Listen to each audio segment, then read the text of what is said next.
মায়ের পেটের জগতে, ওখান থেকে বের হয় বিশ্ব জগতে, এখান থেকে তারপরে পাড়ি জমায় আবার বারজাখের জগতে, সেখান থেকে সে যাবে হাসরের ময়দানে, ওখান থেকে আবার সে যাবে তার চিরস্থায়ী আবাস জান্নাত বা জাহান্নামে, এবং ওখানে গিয়ে সে চিরকাল থাকবে। খালিদিনা ফিহা আবাদা, জান্নাতে ঢুকেছে তো চিরকাল থাকবে। জাহান্নামে যারা যায় তারা আবার দুই প্রকার। এক প্রকার হলো ঈমান ছিল না, তারা চিরস্থায়ী জাহান্নামে থাকবে। আরেক প্রকার হলো ঈমান ছিল কিন্তু আমলে ঘাটতি আর ঝামেলা ছিল, তো সাজা ভোগ করে তারপরে আবার জান্নাতে যাবে ঈমানের কারণে, অন্যান্য আমলের কারণে, তারপরে আবার চিরস্থায়ী জান্নাতে থাকবে। এই যে চিরস্থায়ী অনাদি অনন্ত কাল পর্যন্ত থাকবে, এই রূহের কোনো বিনাশ নাই, রূহের কোনো বিনাশ নাই। শরীরের বিনাশ আছে, মানুষ মারা যায়, শরীরটা মারা যায়, রূহ মারা যায় না, রূহ চলে যায়। হ্যাঁ, রূহেরও মৃত্যু ঘটে, সেটা অন্যরকম, যেটা চোখে দেখা যায় না। যাই হোক, রূহ চিরস্থায়ী, সে বেঁচে থাকে, সে কখনো মরবে না। আল্লাহ তাবারাকা ওয়া তাআলা যখন জান্নাতীরা জান্নাতে চলে যাবেন, জাহান্নামীরা জাহান্নামে চলে যাবে, আল্লাহ তাআলা মৃত্যুকে একটা মেষ দুম্বার আকৃতিতে জান্নাতি এবং জাহান্নামীদের মধ্যবর্তী জায়গাতে এনে রাখবেন। সমস্ত জান্নাতি ওই জায়গাটা দেখতে পাবে, সমস্ত জাহান্নামীও ওই জায়গাটা দেখতে পাবে, এবং সকলের সামনে ওখানে ওই মেষটাকে আল্লাহ তাআলা জবাই করে দিবেন, মৃত্যু দিবেন তার। এবং সবাই বুঝবে এই মেষটা দেখতে হলো একটা দুম্বার মতো, আসলে এটা হলো মৃত্যু, মৌত। আল্লাহ তাআলা মৌতের মৌত দিয়ে দিবেন, মৃত্যুকে মৃত্যু দিবেন, আর কোনোদিন মৃত্যু আসবে না কারো। হাদিস শরীফের মধ্যে আসে, যদি ভবিষ্যতে মৃত্যু নামে কিছু থাকতো তাহলে জান্নাতীরা এত আনন্দিত হবে এই জিনিস দেখার পরে যে আর কোনোদিন আমাদের মৌত আসবে না। যদি মৃত্যু বেঁচে থাকতো তাহলে জান্নাতীরা খুশির চোটে মরে যেত, আর জাহান্নামীরা এত অস্থির, পেরেশান, বেদনার্ত এবং বিষাদের শিকার হবে যে তারা এত দুঃখ পাবে, এত দুঃখ পাবে। যদি মৃত্যু নামে কিছু থাকতো তাহলে এই দুঃখের চোটে তারা মরে যেত, কিন্তু মৃত্যু তো নাই, আল্লাহ মৃত্যুকে জবাই করে দিয়েছেন, শেষ। বুঝে থাকলে বলেন, রূহ ক্ষণস্থায়ী না চিরস্থায়ী? শরীর চিরস্থায়ী না ক্ষণস্থায়ী? ক্ষণস্থায়ী। তবে রূহ এবং আল্লাহর মাঝখানে পার্থক্য হলো, মানুষের রূহ, আল্লাহ তাআলা আযালি, রূহ আযালি নয়। আল্লাহ তাআলাকে কেউ সৃষ্টি করেননি, উনিই সবকিছুর স্রষ্টা। খোদ সময় এবং কাল এটাকেও সৃষ্টি করেছেন কে? আল্লাহ। ওনার কোনো শুরু নাই, ওনার কোনো শেষ নাই সময়ের হিসাবে। মানুষের রূহের সময়ের হিসেবে শুরু আছে, আল্লাহ তাআলা সৃষ্টি করেছেন, শুরু আছে কিন্তু আবাদি, শেষ নাই। আল্লাহ তাকে অবিনশ্বর করে রেখেছেন, সে থাকবে। প্রিয় উপস্থিতি, এজন্য বলছিলাম যে মানুষের শরীরের তুলনায় রূহের গুরুত্ব হাজার কোটি গুণে বেশি। মানুষের শরীর যেমন রোগাক্রান্ত হয়, অসুস্থ হয়, অসুস্থ হলে সে হসপিটালে যায়, ডাক্তারদের শরণাপন্ন হয়, ডাক্তাররা চিকিৎসা করে, সে সুস্থ হয়। ঠিক তেমনি ভাবে মানুষের যে রূহ আর আত্মা আছে সেটাও অসুস্থ হয়, রোগাক্রান্ত হয়, সেটাও রুগ্ন হয়। এই রূহের ট্রিটমেন্ট করবার জন্য, রূহের চিকিৎসা করবার জন্য যেটা সবচেয়ে গুরুত্বপূর্ণ জিনিস, এই রূহের চিকিৎসা করবার জন্য আল্লাহ তাবারাকা ওয়া তাআলা সবচেয়ে দামি মানুষদেরকে দুনিয়াতে পাঠিয়েছেন, নবী রাসূলকে। নবী রাসূল হলেন এই রূহের চিকিৎসক এবং ডাক্তার।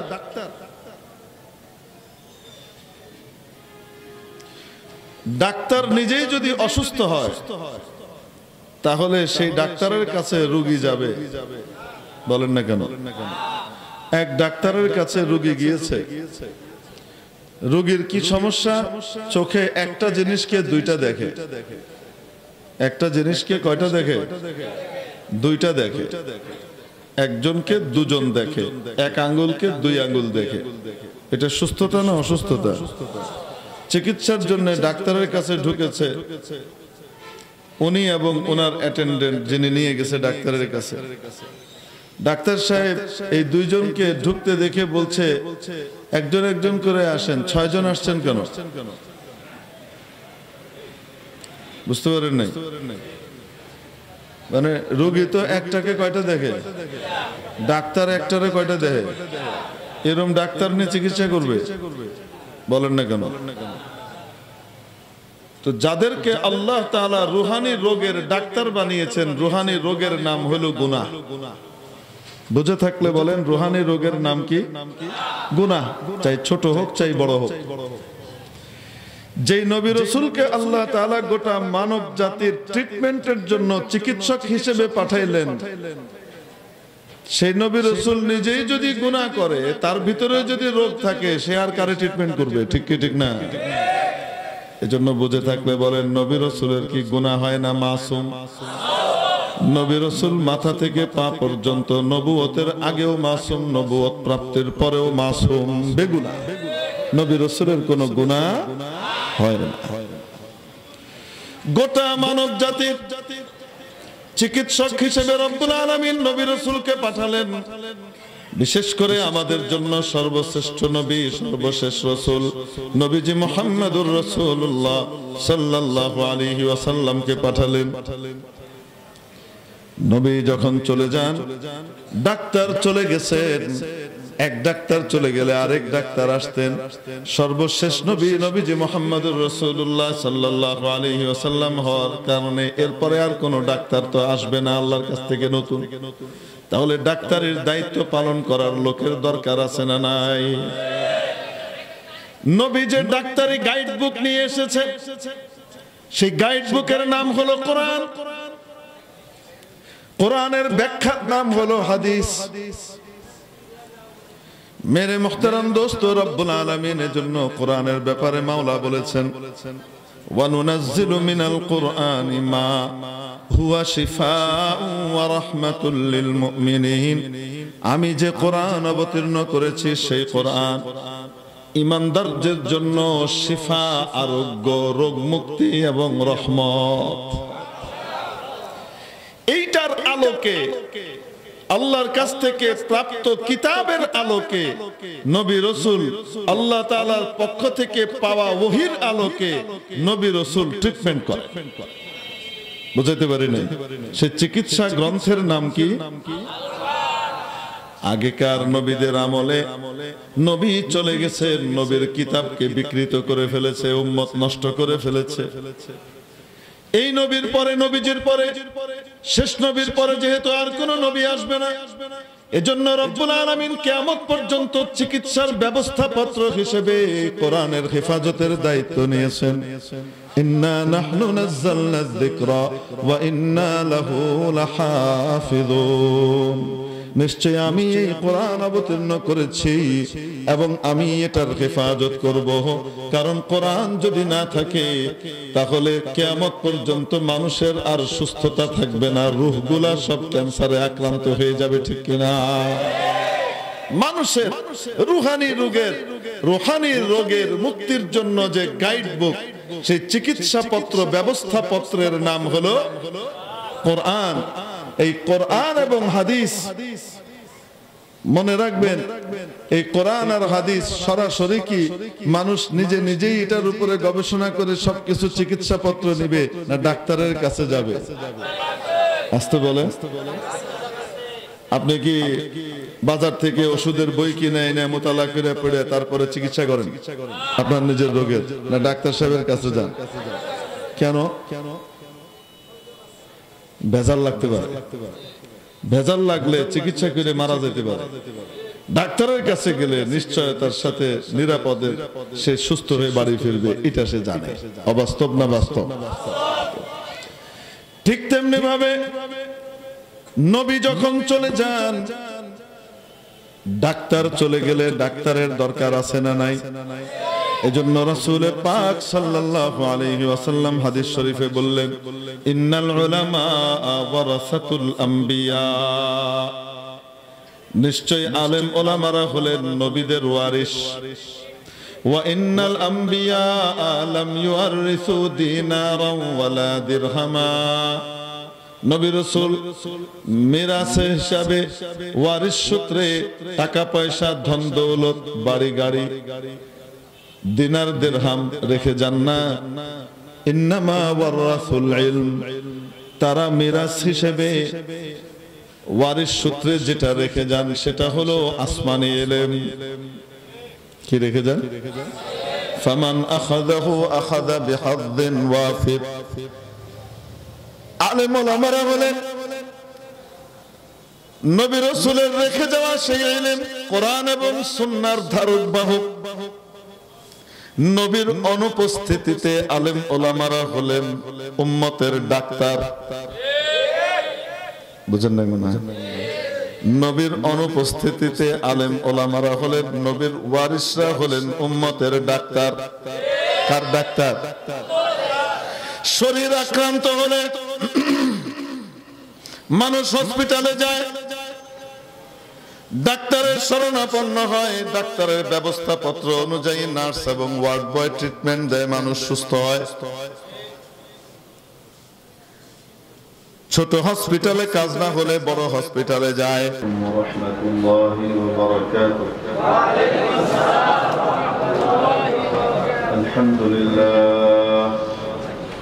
الحمد لله وكفى وسلام على عباده الذين اصطفى أما بعد فأعوذ بالله من الشيطان الرجيم بسم الله الرحمن الرحيم وننزل من القرآن ما هو شفاء ورحمة للمؤمنين ولا يزيد الظالمين إلا خسارا. وعن النعمان بن البشير رضي الله تعالى عنه وعن النعمان بن بشير رضي الله تعالى عنه أنه قال رسول الله صلى الله عليه وسلم ألا وإن في الجسد مضغة إذا صلحت صلح الجسد كله وإذا فسدت فسد الجسد كله ألا وهي القلب أو كما قال عليه الصلاة والسلام. ঐতিহ্যবাহী জামিয়া কিরামতিয়া টঙ্গী বাজার বড় মসজিদের উদ্যোগে আয়োজিত আজকের এই ঐতিহাসিক বার্ষিক ওয়াজ মাহফিলের সম্মানিত সভাপতি মহোদয়, উপস্থিত জাতির বিবেক ওয়াজিবুল ইহতিরাম হাদারাতে উলামায়ে কিরাম, ভবিষ্যৎ ওয়ারাসাতুল আম্বিয়া, আজিজ তালাবা, ধর্মপ্রাণ ধর্মভীরু সর্বস্তরের তাওহীদি জনতা, পর্দার আড়ালের পরম শ্রদ্ধেয়া মা ও বোনেরা, আপনাদের সামনে মহাগ্রন্থ আল কুরআনুল কারীমের 15তম পারার প্রথম সূরা সূরাতু বনী ইসরাঈলের গালিবান 82 নম্বর আয়াতখানি তিলাওয়াত করেছি। পাশাপাশি দয়ার নবী নবীজি মুহাম্মদুর রাসূলুল্লাহ সাল্লাল্লাহু আলাইহি ওয়াসাল্লামের লাখো আহাদিসে মুবারাকার মধ্য থেকে একখানা হাদিস শরীফ পাঠ করেছে। প্রিয় উপস্থিতি, আয়াতে কারিমায় আল্লাহ তাআলা বলেন, আমি যে কোরআন অবতীর্ণ করেছি সে কোরআন ঈমানদারদের জন্য শিফা এবং রহমত, ঈমানদারদের জন্য রোগ মুক্তি এবং রহমতের কারণ। এই কোরআন ঈমানদারদের রোগকে দূর করে দেয়। ঈমানদারদের রোগ তো ঈমানি রোগী হবে। ঈমানি রোগের নাম হলো গুনাহ। গুনাহ এবং বদ আকীদা এগুলো হলো ঈমানি রোগ। এগুলোকে আল্লাহ তাআলা দূর করে দেন এবং এই কোরআনকে আল্লাহ তাআলা রহমত হিসেবে নাজিল করেছেন। প্রিয় উপস্থিতি, আলোচনা খুব লম্বা হবে না, আপনাদের রাত বেড়ে গেছে বোঝাই যাচ্ছে। মানুষের শরীরে রোগ হয়,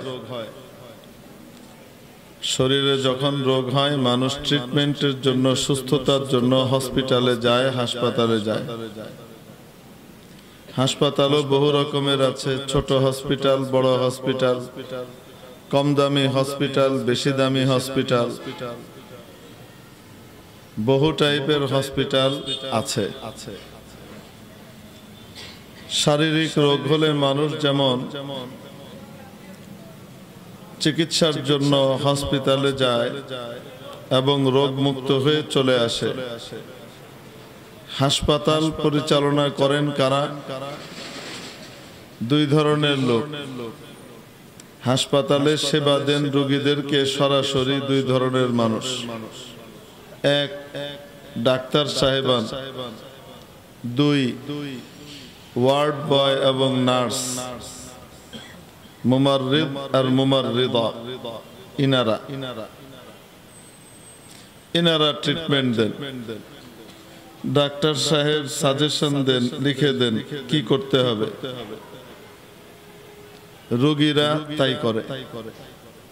রোগীরা সেই ট্রিটমেন্ট গ্রহণ করে এবং এই ট্রিটমেন্টটাকে রোগীর লেখা, ডাক্তারের লেখা এই প্রেসক্রিপশনকে ওয়ার্ড বয় বা নার্স এনারা এক্সিকিউট করেন, বাস্তবায়িত করেন।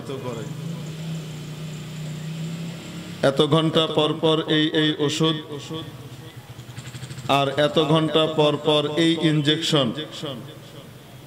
এটা আইএম হবে, এটা আইভি হবে, একটা গোশতে দিতে হবে আর একটা রগে দিতে হবে। এগুলো লিখে দেওয়া আছে। ডাক্তার শুধু লিখে দিয়ে চলে যান, পরামর্শ দিয়ে যান। বাস্তবায়ন করে কারা? ওয়ার্ড বয় এবং নার্সরা। উভয়ের সমন্বিত কাজের মাধ্যমে রোগী সুস্থ হয়ে ওঠে। বড় থেকে বড় অসুস্থ রোগী বাড়িতে সুস্থ অবস্থায় ফিরে আসে। মেরে মোহতারাম দোস্ত, ঠিক তেমনি ভাবে মানুষেরও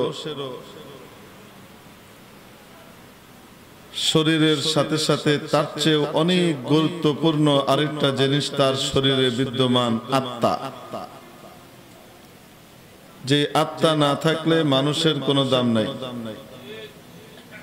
এই মানুষকে মাটির নিচে পুঁতে দিতে হয়, দাফন করে দিতে হয়, নতুবা কেউ আগুনে পুড়িয়ে দেয়, কেউ পানিতে ভাসিয়ে দেয়। কেন? রূহ নাই, আত্মা নাই। বোঝা গেল আত্মার গুরুত্ব শরীরের চেয়ে 1000 কোটি গুণ বেশি। এই আত্মা বসবাস করে, রূহ বসবাস করে যেই জায়গাটায়, সেই জায়গাটাকে বলে কলব, হার্ট। আত্মার গুরুত্ব শরীরের তুলনায় কত বেশি? নবী পাক সাল্লাল্লাহু আলাইহি ওয়াসাল্লাম তার প্রিয় হাদিস শরীফের মধ্যে বর্ণনা করেছেন, যে হাদিসখানা বুখারী শরীফ, মুসলিম শরীফ সহ বহু কিতাবের মধ্যেই বর্ণিত হয়েছে। হযরত নোমান ইবনে বশীর রাদিয়াল্লাহু তাআলা আনহু বলেন, রাসূল পাক সাল্লাল্লাহু তাআলা আলাইহি ওয়াসাল্লাম ইরশাদ করেছেন, কান খুলে শুনে নাও, মানুষের ভেতরে একটি ছোট্ট, শরীরের ভেতরে একটি ছোট্ট গোশতের টুকরা আছে, মুদগা। মুদগা এমন টুকরাকে বলে, এমন আকৃতির টুকরোকে বলে যে আকৃতির টুকরোকে মুখে দিয়ে চাবানো যায়। চর্বণযোগ্য আকারের একটি কি আছে, গোশতের টুকরো আছে। মাদগা ইয়ামদাগু মাদগান, চাবানো, এখান থেকে মুদগা। কিতআতুম মিনাল লাহম,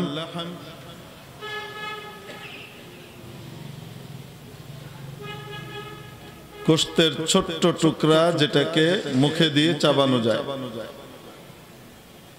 নবীজি বলেন, মানুষের শরীরে ছোট্ট একটা গোশতের টুকরা আছে, ইদা সালুহাত সালুহাল জাসাদু কুল্লু, যদি ওই টুকরোটা ভালো হয়ে যায় গোটা শরীর ভালো হয়ে যায়। ওই টুকরোটা যদি রোগমুক্ত হয়ে যায়, ওই টুকরোটা যদি ভালো হয়ে যায়, গোটা শরীর থেকে প্রকাশিত কাজকর্মগুলো ভালো হয়ে যায়। মানুষের উপকারে শরীর লাগে, শরীর মানুষের ক্ষতির কারণ হয় না, উপকারের কারণ হয়।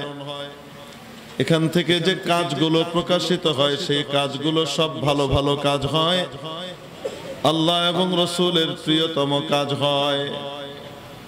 ওয়াইদা ফাসাদাত, আর যদি ওই টুকরোটা নষ্ট হয়ে যায়, ফাসাদাল জাসাদু কুল্লুহু, গোটা শরীর নষ্ট হয়ে যায়।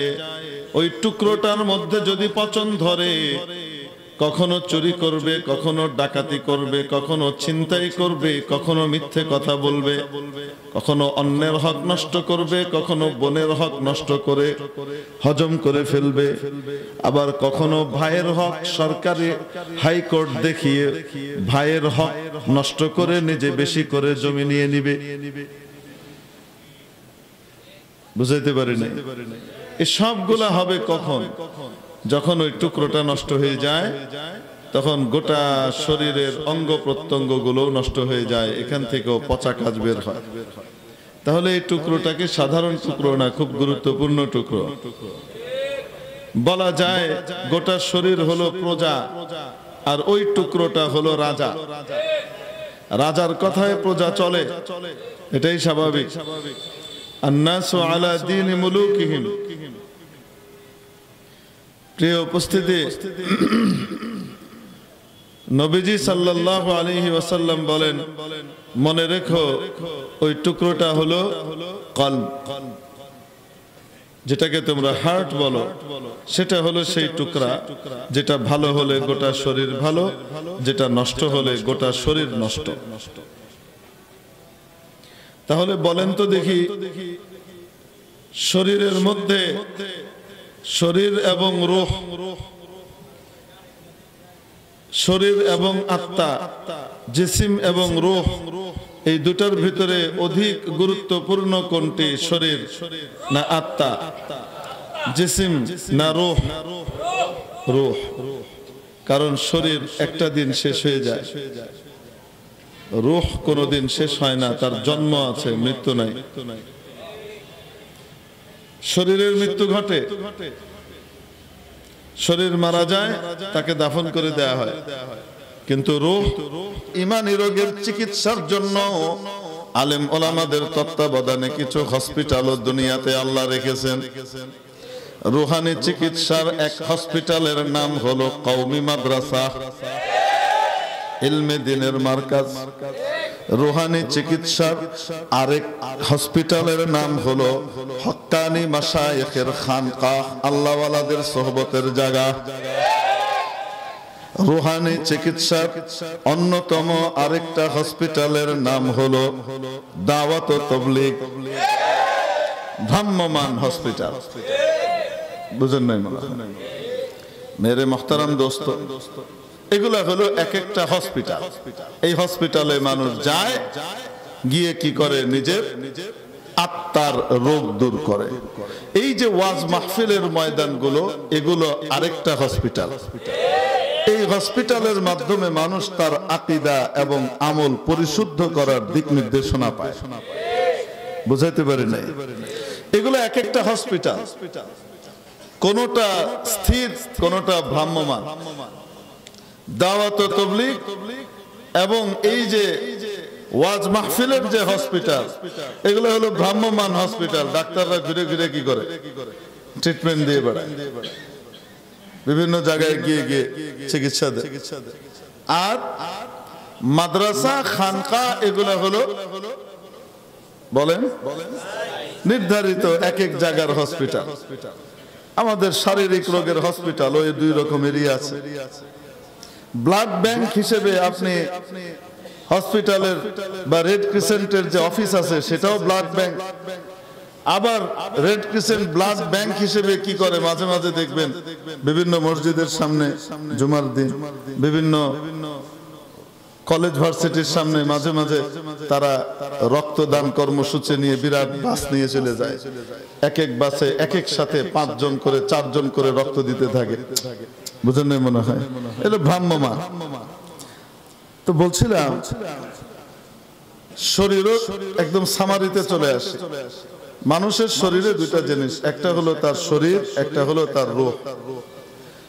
অধিক গুরুত্বপূর্ণ কোনটা? শরীর না রূহ?